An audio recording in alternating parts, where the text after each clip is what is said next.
Hello friends, आज से हम क्लास 12th के लिए बिजनेस स्टडी के लेक्चर स्टार्ट करने जा रहे हैं। यहाँ पर आपको बिजनेस स्टडी के लेक्चर्स नॉर्मल लैंग्वेज में मिलेंगे, जिससे आप इजीली बिजनेस स्टडीज़ के टॉपिक को अंडरस्टैंड कर सकें। अगर आपने इस चैनल को सब्सक्राइब नहीं किया है तो ज़रूर करिए, ताकि आपको हमारे आने वाली हर वीडियो को नोटिफिकेशन सबसे पहले मिल सके। आज हमारा टॉपिक है nature and significance of management. इसका पार्ट 1 आज हम डिस्कस करेंगे। Let's start. First, meaning and definition of management.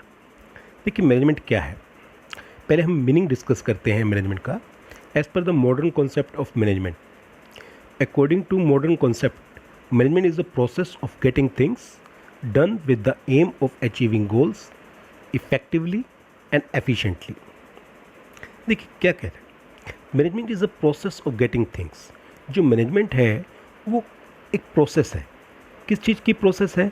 Task को कंप्लीट करने की। और टास्क को कैसे कंप्लीट करना है?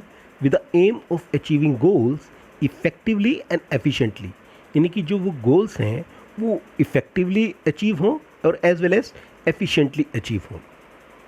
अब इस डेफिनेशंस को हम आगे फर्दर इसको डिवाइड करते हैं, क्योंकि इस पे 3 पॉइंट्स पे बहुत बेसिक जोर दिया गया है।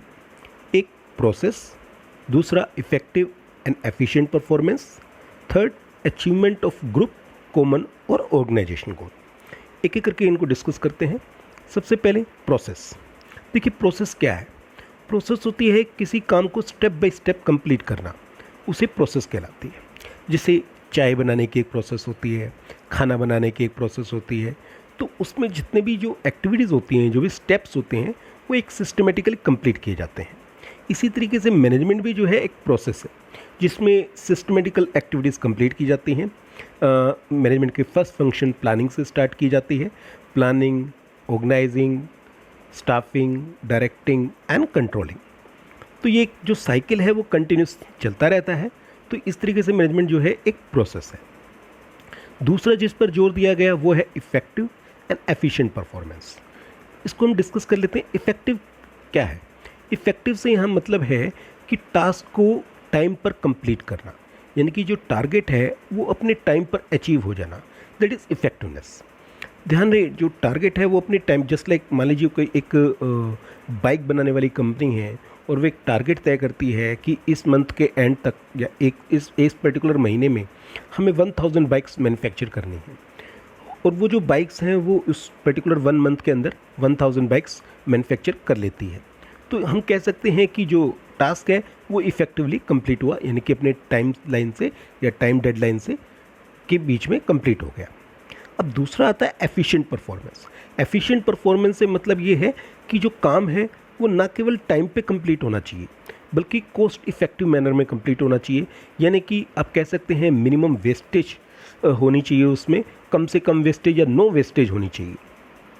तो यानी कि अगर मान लीजिए जस्ट लाइक वही एग्जांपल कंटिन्यू रखते हैं कि एक बाइक बनाने वाली कंपनी 1000 बाइक बनाने का टारगेट रखती है, लेकिन वो 1000 बाइक तो बना लेती है, लेकिन उस 1000 बाइक को बनाने में बहुत ज़्यादा खर्चा होता है, बहुत ज़्यादा वेस्टेज होती है, रॉ मटेरियल बहुत ज़्यादा वेस्ट किया जाता है, मशीनों पर अनकेयरलेसनेस से उनको हैंडल किया जाता है, जिससे मशीनों में बहुत ज़्यादा टूट फूट होती है, उसका बहुत नुकसान होता है। तो ऐसे किसी भी टारगेट को टाइमली अचीव करने का कोई फ़ायदा नहीं है, क्योंकि आपने टारगेट तो टाइम पर अचीव कर दिया, लेकिन वो एफिशिएंटली नहीं किया। तो इसलिए मैनेजमेंट में ये ज़रूरी हो जाता है कि task effectively as well as efficiently complete होना। तीसरा आता है अचीवमेंट ऑफ ग्रुप, कॉमन और ऑर्गेनाइजेशन गोल। ध्यान रहे, मैनेजमेंट पे हालांकि अलग अलग डिपार्टमेंट होते हैं, हर एक डिपार्टमेंट अपनी पर्टिकुलर एक्टिविटी को पूरा करता है, just like purchase department, sales department, production department, finance department, human resource management department. लेकिन फिर भी जो उनका मेन है वो ऑर्गेनाइजेशनल गोल होता है। इसको हम एक एग्जांपल से समझ लेते हैं। जस्ट लाइक एक क्रिकेट मैच में 11 प्लेयर एक टीम का पार्ट होते हैं, उसमें एक विकेट कीपर भी होता है, बॉलर्स भी होते हैं, बैट्समैन भी होते हैं, और जब वो फील्डिंग करते हैं तो वो सारे फील्डर्स भी होते हैं। तो वो सब एक अलग अलग डिपार्टमेंट में है, लेकिन उनका जो मेन है, बॉलर्स जो है केवल बॉलिंग के लिए, मतलब या अपने बॉलर्स के लिए नहीं खेल रहे, ऐसे बैट्समैन जो है केवल रन बनाने के लिए नहीं खेल रहे। ये सब जो खेल रहे हैं वो किस लिए खेल रहे हैं? ताकि जो उनकी क्रिकेट टीम है, उनका जो नेशन है, वो मैच को विन कर पाए। तो जो मेन मकसद होता है वो होता है ऑर्गेनाइजेशन गोल, कॉमन गोल। तो उस कॉमन गोल को अचीव करना इसका मेन मकसद होता है। उम्मीद करता हूँ आपको ये मीनिंग बिल्कुल क्लियर हो गया होगा, क्योंकि हमने इसके जो बेसिक्स हैं उसको भी अच्छी तरीके से उनके कंपोनेंट वे में डिस्कस कर लिया है। Come to the few other definitions. दूसरी डेफिनेशंस डिस्कस करते हैं, just like James L Lundy की। क्या कहते हैं? Management is the art of knowing exactly what you want your man to do and then seeing that they do it in the best and cheapest way। बहुत अच्छी definition दी है। क्या कहते हैं? मैनेजमेंट क्या है? कहते हैं मैनेजमेंट जो है एक आर्ट है। किस चीज़ की आर्ट है? Of knowing exactly what you want your man to do, कि ये जानना कि आप अपने लोगों से, आप अपने आदमियों से, आप अपने एम्प्लॉय से क्या करवाना चाहते हैं। देखिए, जब तक मैनेजमेंट कोई गोल नहीं तय कर पाती, कोई ऑब्जेक्टिव नहीं तय कर पाती, तब तक यूज़लेस है, क्योंकि मैनेजमेंट को पता ही नहीं कि हमें क्या काम करना है, तो वो कैसे आगे किसी एक्टिविटीज़ को आगे फर्दर प्रोसेस कर पाएंगे। तो सबसे पहले एक गोल तय किया जाता है। तो क्या कह रहे हैं? मैनेजमेंट यही एक आर्ट है। किस चीज़ की आर्ट है? कि ये जानना कि आप अपने लोगों से क्या करवाना चाहते हैं। और उसका सेकेंड वर्ड बहुत इंपॉर्टेंट है, then seeing that they do it in the best and cheapest way. और खाली एक गोल को बना देना और खाली प्लानिंग कर देना और एम्प्लॉयज़ को बता देना ही काफ़ी नहीं है, उसको ऑब्जर्व करना है। क्या ऑब्जर्व करना है? Then seeing that they do it in the best, कि वो इसे बेस्ट तरीके से करें, एंड चीपेस्ट, और सबसे कम से कम वेस्टेज पे करें। तो देखा जाए तो जो हमने मीनिंग डिस्कस किया उससे ही मिलते जुलते ही है, क्योंकि यहाँ पर जो बेस्ट है वो इफ़ेक्टिवनेस को शो कर रहा है और जो चीपेस्ट है वो एफिशिएंसी को शो कर रहा है। तो यानी कि काम जो है वो बेस्ट तरीके से कंप्लीट होना चाहिए और मिनिमम कॉस्ट पर कंप्लीट होना चाहिए। इसी तरीके की एक डेफिनेशन मिस्टर एफ.डब्ल्यू. टेलर भी दे रहे हैं। एफ.डब्ल्यू. टेलर क्या कहते हैं? Management is the coordination of all the resources through the process of planning, organising, directing and controlling in order to attain stated objectives. कहते हैं मैनेजमेंट जो है एक कोऑर्डिनेशन है। कोऑर्डिनेशन किसका? Of all the resources. पहले हम यहाँ पर ये क्लियर कर दें कि रिसोर्सेज कौन कौन से टाइप के होते हैं। रिसोर्सेज दो टाइप के होते हैं, एक होते हैं फिजिकल रिसोर्सेज और दूसरे होते हैं human resources. Physical resources just like machine, material, ये सारे फिजिकल रिसोर्सेज हैं। ये जो है अपने आप में डायनेमिक नहीं होते, एक्टिव नहीं होते, ये अपने आप चल नहीं सकते, इनके पास दिमाग नहीं होता। और दूसरे होते हैं ह्यूमन रिसोर्सेज, यानी कि एम्प्लॉयज़। ये काफ़ी डायनेमिक होते हैं, काफ़ी एक्टिव होते हैं, क्योंकि इनके पास माइंड होता है, इनको सोचने की इनके पास शक्ति होती है। तो मैनेजमेंट को इन दोनों रिसोर्सेज से काम लेना है। That is why is saying management is the coordination of all the resources, चाहे वो फिजिकल रिसोर्सेज है या ह्यूमन रिसोर्सेज है, through the process of planning, organising, directing and controlling. और इन रिसोर्सेज को किस तरीके से यूज़ किया जाएगा? प्रॉपर प्लानिंग के थ्रू, प्रॉपर ऑर्गेनाइजिंग के थ्रू, प्रॉपर डायरेक्टिंग के थ्रू एंड कंट्रोलिंग के through, in order to attain stated objectives. और इन सब का मकसद क्या होगा? कि जो ऑर्गेनाइजेशन ने अपने गोल तय कर रखे हैं, जो ऑर्गेनाइजेशन का मकसद है, उसको अचीव किया जा सके, again effectively and efficiently. I hope आपको ये डेफिनेशंस क्लियर हो गई होंगी। Come to the next topic. यहाँ पर हम डिस्कस करते हैं difference between the effectiveness versus efficiency. Effectiveness और एफिशिएंसी में क्या डिफरेंस है? हालांकि हमने ऊपर मीनिंग में भी पहले डिस्कस किया है, एक बार और इस पर डिस्कस कर लेते हैं, क्योंकि कई बार ये ऑब्जेक्टिव क्वेश्चंस में आ जाता है। Number 1, meaning. जहाँ तक सवाल है इफेक्टिवनेस, इफेक्टिवनेस का मतलब है टू कंप्लीट द टास्क और a target with in a time. अपने टास्क को एक पर्टिकुलर टाइम बिंग में कंप्लीट करना, जो डेडलाइन है एक पर्टिकुलर टाइम बिंग है कि ये काम 15 दिन में हो जाना चाहिए, 1 महीने में हो जाना चाहिए, उस पर्टिकुलर टाइम डेडलाइन में उस काम को कंप्लीट कर देना। What ever be the matter of cost, चाहे उसके ऊपर कितना ही खर्चा आ जाए, कितना ही वेस्ट हो जाए, इस चीज़ का कोई मैटर नहीं करता। On the other hand efficiency, efficiency का मतलब है to complete the work with minimum wastage, effective, cost effective manner, whatever be the time taken. यहाँ पर जो है काम को बहुत एफिशिएंटली वे में करना है, कम से कम वेस्टेज में काम करना है, ताकि कम से कम लागत पे काम करना है, चाहे टाइम कितना भी लग जाए। Number 2, objective. जहाँ तक सवाल है इफेक्टिवनेस का, इफेक्टिवनेस का मेन ऑब्जेक्टिव है to complete the task within a time, तो यहाँ पर जो है टाइम बाउंड बहुत मैटर करता है कि काम जो है वो टाइम पर कंप्लीट हो जाना चाहिए। On the other end efficiency का जो मेन ऑब्जेक्टिव है वो है काम जो है कॉस्ट इफेक्टिव मैनर में होना चाहिए, यानी कि कम से कम कॉस्ट में होना चाहिए। Number third, main consideration, effectiveness पे जोर दिया जाता है टाइम पर, on the other end efficiency में जोर दिया जाता है कॉस्ट पर। तो ये मेन 3 बेसिक डिफरेंस है इफेक्टिवनेस और एफिशिएंसी में। Come to the next topic. अब हम डिस्कस करते हैं कैरेक्टरिस्टिक्स और features of management. Number 1, management is a goal oriented process. देखिए, मैनेजमेंट जो है एक गोल ओरिएंटेड प्रोसेस है।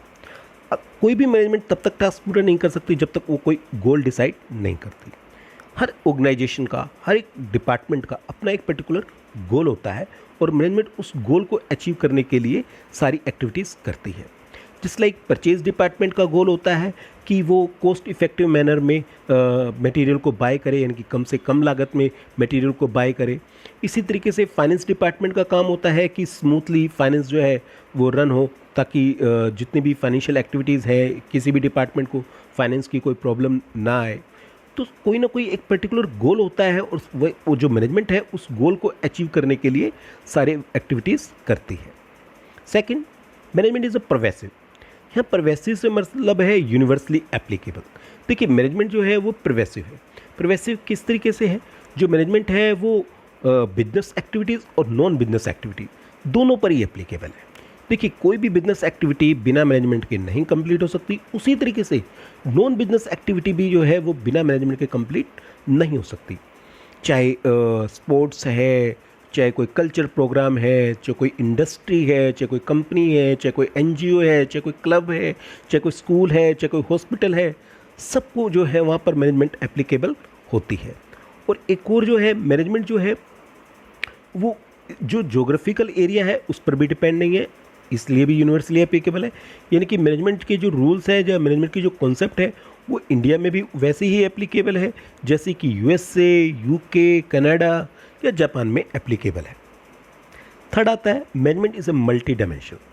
देखिए, मैनेजमेंट जो है वो एक सिंगल एक्टिविटी नहीं है, बल्कि it's a group of activity. There is a multi dimensional. किन किन एक्टिविटी का इसमें समागम है? Management of work, management of people, management of operation. एक एक करके डिस्कस करते हैं। सबसे पहले management of work. Management of work क्या है? देखिए, कोई भी ऑर्गेनाइजेशन जो है वो किसी पर्टिकुलर वर्क को करने के लिए बना है। अब जस्ट लाइक जो स्कूल है उसका क्या वर्क है? उसका सबसे वर्क है कि बेस्ट एजुकेशन देना स्टूडेंट्स को। इसी तरीके से एक हॉस्पिटल का भी एक वर्क है। क्या वर्क है? बेस्ट ट्रीटमेंट देना पेशेंट को। इसी तरीके से एक इंडस्ट्री का वर्क है किसी चीज़ को मैन्युफैक्चर करना, यानी कि मैन्युफैक्चरिंग एक्टिविटीज़ को कंप्लीट करना। तो मैनेजमेंट का काम हो जाता है कि वो जो वर्क है उसको मैनेज करना, ताकि वो वर्क जो है, वो टास्क जो है वो इफेक्टिवली एंड एफिशिएंटली कंप्लीट हो सके। सेकंड आता है मैनेजमेंट ऑफ पीपल। जैसा कि हमने पहले डिस्कस किया कि there are 2 types of resources, physical resources and human resources. Just like man, material, machine. इनमें जो मटेरियल और मशीन्स हैं वो फिजिकल रिसोर्सेज हैं, क्योंकि वो अपने आप में वर्क नहीं कर सकती, वो अपने आप में एक्टिव नहीं है। देखिए, चाहे कितना भी लेटेस्ट आप कंप्यूटर या लैपटॉप लेके आ जाए, वो अपने आप वर्क नहीं करता। उसको कीबोर्ड पे आपको कुछ ना कुछ कमांड देनी पड़ेगी, तभी वो लैपटॉप वर्क करेगा। आप कितनी ही बेस्ट कार लेके आ जाए, वो अपने आप नहीं चलेगी। उसको आपको ड्राइव या उसको डायरेक्शन तो आपको देनी ही पड़ेगी। तो इसलिए जो दोनों रिसोर्सेज हैं, चाहे वो फिजिकल एंड ह्यूमन रिसोर्सेज है, उसमें ह्यूमन रिसोर्सेज जो है वो बहुत इंपॉर्टेंट है। इसलिए हर एक ऑर्गेनाइजेशन के लिए ज़रूरी हो जाता है कि उन ह्यूमन रिसोर्सेज को प्रॉपर वे में मैनेज किया जाए। इसीलिए आज हर एक कंपनी जो है एक अलग डिपार्टमेंट मेंटेन करती है, जिसे हम HRM डिपार्टमेंट कहते हैं, इनकी ह्यूमन रिसोर्स मैनेजमेंट, जो इन पीपल को मैनेज करती है। मैनेज करने से मतलब है कि जो अपने एम्प्लॉयज़ हैं उनका जो मोराल है हमेशा बूस्ट रखना, उनको हमेशा मोटिवेट रखना, चाहे उन्हें मॉनेटरी इंसेंटिव देके या नॉन मॉनेटरी इंसेंटिव देके उनको हमेशा ही उनके जो मतलब उनको हमेशा बूस्ट रखना। क्योंकि ह्यूमन बीइंग की एक खासियत है, वो किसी काम को करते करते बहुत जल्दी बोर हो जाता है, और उसे बोर नहीं होने देना, उसको हमेशा एक एक्टिव बना के रखना है। इसलिए जो मैनेजमेंट ऑफ पीपल है वो बहुत इंपॉर्टेंट हो जाता है। इसलिए ज़रूरी होता है कि जो उनके एम्प्लॉयज़ हैं उनकी जो इंडिविजुअल नीड्स हैं उनको पूरा किया जाए, और उनकी जो ग्रुप नीड्स हैं उनको भी पूरा किया जाए। थर्ड आ जाता है मैनेजमेंट ऑफ ऑपरेशन। या ऑपरेशन से मतलब है all the activities which are the part of production cycle. इनकी प्रोडक्शन साइकिल के अंदर जितनी भी एक्टिविटीज़ होती हैं उनको जोड़ दिया जाए तो वो ऑपरेशन कहलाती है। अब जस्ट लाइक कोई भी जो एक्टिविटीज़ है वो कहाँ से स्टार्ट होगी। मान लीजिए किसी मैन्युफैक्चरिंग यूनिट्स में सबसे पहले रॉ मटेरियल बाय करना पड़ेगा, फिर उसको सेमी फिनिश गुड्स में कन्वर्ट करना पड़ेगा, उसके बाद जो सेलिंग डिपार्टमेंट है उसको बेचने के लिए एक्टिविटीज़ करेगा। तो ये जो सारी एक्टिविटीज़ का सम है वो ऑपरेशन कहलाता है। जो मैनेजमेंट ऑपरेशन है वो ऊपर दो एक्टिविटी पे ही डिपेंड करता है, management of work of management of people, कि आपने अपने वर्क को किस तरीके से मैनेज किया है और आप अपने लोगों को कितना मोरल बूस्ट रखते हैं, उनको कितना मोटिवेट रखते हैं। अगर ये दो एक्टिविटी आप बहुत अच्छे तरीके से करते हैं तो third activity that is management of operation automatically बहुत अच्छे तरीके से बहुत एफिशिएंट वे में कंप्लीट होती है। तो इस जो मैनेजमेंट इज मल्टी डायमेंशन है, इसकी जो तीनों एक्टिविटीज़ हैं, मैनेजमेंट ऑफ वर्क और मैनेजमेंट ऑफ पीपल और मैनेजमेंट ऑफ ऑपरेशन, जब ये तीनों कंप्लीट होती हैं तो मैनेजमेंट कहलाती है multi dimensional. Come to the next feature that is the management is a continuous process. देखिए मैनेजमेंट जो है वो कंटिन्यूस प्रोसेस है, ये कोई सिंगल टाइम एक्टिविटी नहीं है कि जैसे एक बार कर दिया बस हो गया, ऐसा नहीं है। मैनेजमेंट को लगातार इस प्रोसेस में कंटिन्यू रहना पड़ता है। अब इसको हम एक नॉर्मल एग्जांपल से लेते हैं। जस्ट लाइक आप बच्चों को भी जो है आपके जो पेरेंट्स हैं वो मैनेज करते हैं, नेचुरली आपको टाइम टू टाइम समझाते हैं, टाइम टू टाइम बताते हैं। तो सोचा जाता है कि कब तक प्रोसेस है, क्या एक बार आपको बता दिया, एक बार समझा दिया कि आपने काम ऐसे करना है या ये चीज़ नहीं करनी है तो क्या बच्चे समझ जाते हैं? नहीं, क्योंकि पेरेंट्स का काम है लगातार अपने बच्चों को समझाना कि क्या सही है, क्या गलत है, क्या करना चाहिए, क्या नहीं करना चाहिए। और वो कब तक करते हैं? आई थिंक चाहे कितने ही आप बड़े हो जाएं, पेरेंट्स आपको लगातार समझाते रहते हैं, क्योंकि management is a continuous process. In a similar man in business organisation, management जो है एक कंटिन्यूस प्रोसेस है। हर टाइम जो मैनेजर है वो मैनेजमेंट के किसी ना किसी फंक्शन को कंप्लीट कर रहा होता है, या तो वो प्लानिंग कर रहा होता है, या वो ऑर्गेनाइजिंग कर रहा होता है, या वो स्टाफिंग कर रहा होता है, या डायरेक्टिंग या कंट्रोलिंग कर रहा होता है। तो इसलिए कह सकते हैं कि मैनेजमेंट जो है एक कंटिन्यूस प्रोसेस है। Number 5, management is A group activity. देखिए मैनेजमेंट कोई एक सिंगल एक्टिविटी नहीं है, it's a group activity. Group activity का मतलब ये है कि मैनेजमेंट में हर एक पर्सन को एक रोल दिया जाता है, हर डिपार्टमेंट को एक रोल दिया जाता है, और वो हर पर्सन जो डिपार्टमेंट है वो अपना अपना रोल अचीव करते हैं। लेकिन ये जो रोल होते हैं वो एक इंडिविजुअल नहीं होते, जो अल्टीमेटली होता है वो ऑर्गेनाइजेशन की एक्टिविटी को कंप्लीट करना है।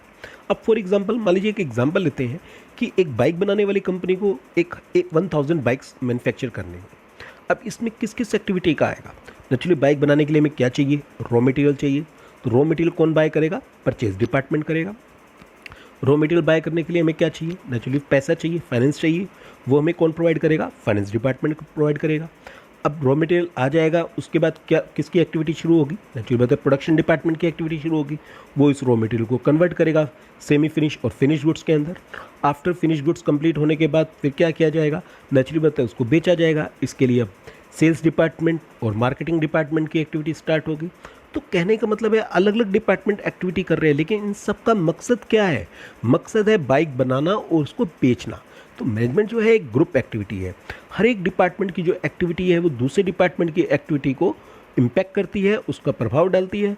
हर एक डिपार्टमेंट की एक्टिविटी का इम्पैक्ट जो है ऑर्गेनाइजेशन के गोल पर पड़ता है। Number 6, management is a dynamic function.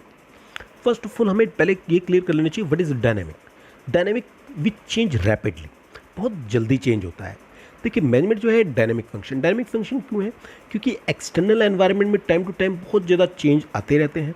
Management को उस चेंजिंग एनवायरनमेंट के साथ कोप अप करना पड़ता है, उसके साथ तालमेल बिठाना पड़ता है।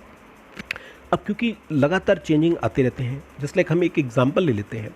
आज से 4-5 महीने पहले, यानी कोरोना वायरस आने से पहले इंडिया में कोई शायद ही सोच सकता था कि ऑनलाइन एजुकेशन इतनी इम्पोर्टेंट हो जाएगी। शायद ही बहुत लोगों को जूम ऐप के बारे में पता था। शायद ही बहुत लोग ये सोचते होंगे कि यूट्यूब चैनल के थ्रू भी पढ़ा जा सकता है। तो बहुत सारी चीज़ें चेंज आती हैं, वक्त जैसे चेंज होता है ऐसे ही हर एक बिजनेस ऑर्गेनाइजेशन की मैनेजमेंट को भी जो भी चेंज आ रहा है उसके अकॉर्डिंग अपने आप को चेंज करना पड़ता है। तो management is A dynamic function. इसलिए ज़रूर हो जाता है कि वो अपनी जो पॉलिसीज़ बनाते हैं, जो अपनी वो स्ट्रेटजीज़ बनाते हैं, जो उनके ऑब्जेक्टिव्स हैं, उनको एक्सटर्नल एनवायरनमेंट के अकॉर्डिंग चेंज करते हैं। इसको हम एक और एग्जांपल से भी समझ सकते हैं।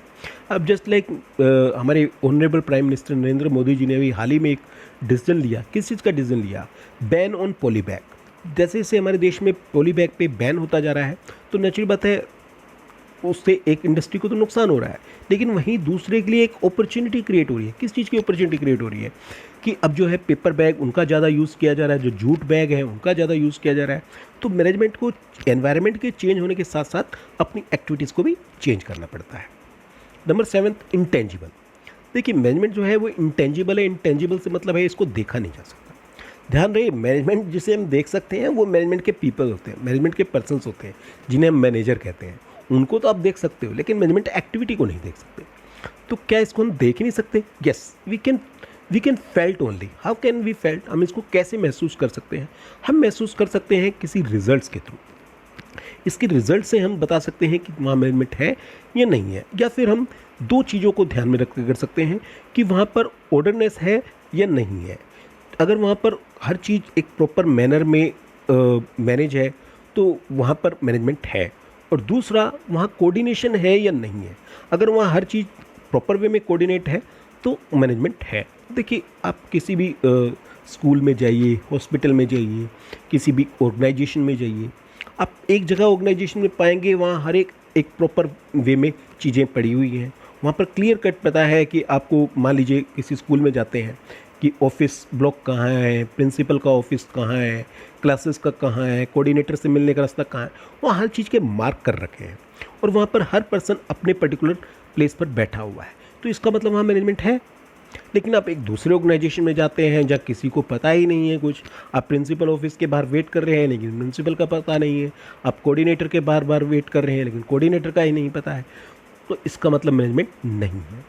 और एक और हम अलग तरीके से भी कह सकते हैं कि मैनेजमेंट को किस तरीके से महसूस कर सकते हैं। मैनेजमेंट को महसूस कर सकते हैं उसके रिजल्ट से। अब मान लीजिए एक कंपनी जो लगातार ग्रो कर रही है, फॉर एग्जांपल रिलायंस लगातार ग्रो कर रही है, हर डे हर ईयर वो कुछ ना कुछ नया ला रही है, that is a proof there is a good management. दूसरे और अदर ऑर्गेनाइजेशन हैं जो अपने आप को मैनेज नहीं कर पाए, लगातार गिर गए। बहुत सारी कंपनियों के हम नाम ले सकते हैं, just like yes bank, Kingfisher airlines जो ख़त्म हो गई, बर्बाद हो गई, सहारा एयरलाइंस। ये कंपनियां क्योंकि वेल मैनेज नहीं कर पाई, अपने आप को प्रॉपर तरीके से मैनेज नहीं कर पाई, इसलिए ख़त्म हो गई। तो मैनेजमेंट को वैसे तो नहीं देखा जा सकता है, इसको देखा जा सकता है इसके रिजल्ट्स के थ्रू। रेफरेंस के लिए आप वीके पब्लिकेशंस की बुक पूनम गांधी, आर.के. सिंगला कोई भी स्टडी कर सकते हैं। दोस्तों अगर आपने इस चैनल को सब्सक्राइब नहीं किया तो जरूर करिए ताकि आपको हमारे आने वाली हर वीडियो को नोटिफिकेशन सबसे पहले मिल सके। अगर आपको ये वीडियो पसंद आई है तो इसको जरूर लाइक करिए, अपने दोस्तों के साथ शेयर करिए। आज हमने जो टॉपिक डिस्कस किए हैं उससे रिलेटेड कोई भी आपकी क्वेरीज है उसको कमेंट बॉक्स में ज़रूर डालिए। आप हमें फॉलो कर सकते हैं हमारे सोशल मीडिया के फेसबुक चैनल गुलियानी क्लासेस पर। आप अपनी क्वेरी हमें ईमेल भी कर सकते हैं guliyaniclasses@gmail पर। थैंक यू दोस्तों, जल्दी मिलेंगे नेक्स्ट वीडियो लेक्चर के साथ। Thank you.